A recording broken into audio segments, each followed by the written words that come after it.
Welcome to our channel. Today we how to fix data encryption with Varonis step by step clearly. First, ensure you have the latest version of Varonis installed on your system. Open the Varonis application and log in with your administrator credentials. Navigate to the data encryption module within the dashboard. Identify the data sets that require encryption review. Select the first data set from the list. Click on the Encryption Status tab to check the current settings. If encryption is not enabled, click on the Enable Encryption button. Next, choose your preferred encryption method from the options provided. Confirm your selection by clicking on Apply Settings. Review the encryption policy details to ensure they align with your organization's compliance requirements. Monitor the progress of the encryption process in the activity log. Once encryption is complete, verify the status by returning to the Encryption Status tab. Repeat the process for any additional data sets that need encryption.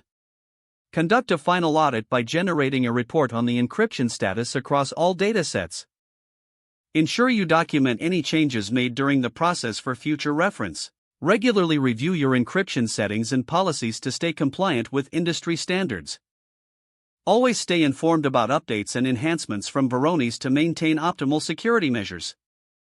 If the page does not load, refresh the browser or try again in a private or incognito window. Make sure you are using the correct email address, then retype it carefully to avoid small typos. If your password is not accepted, use the reset option and create a new strong password you can remember. Check your spam folder for verification or security emails, then complete any requested confirmation steps. Enable two-factor authentication if available to improve account security and reduce unauthorized access risk. After signing in, review your profile details so your contact information and settings are accurate and current. If you see an error message, note it down and try again after restarting your device and internet connection. Log out when you finish, especially on shared devices, to keep your account and payment information secure. If the page does not load, refresh the browser or try again in a private or incognito window.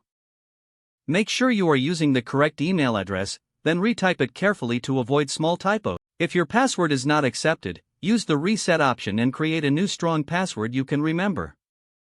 Check your spam folder for verification or security emails, then complete any requested confirmation steps. Don't forget to like this video and subscribe to our channel for more step-by-step tech guides.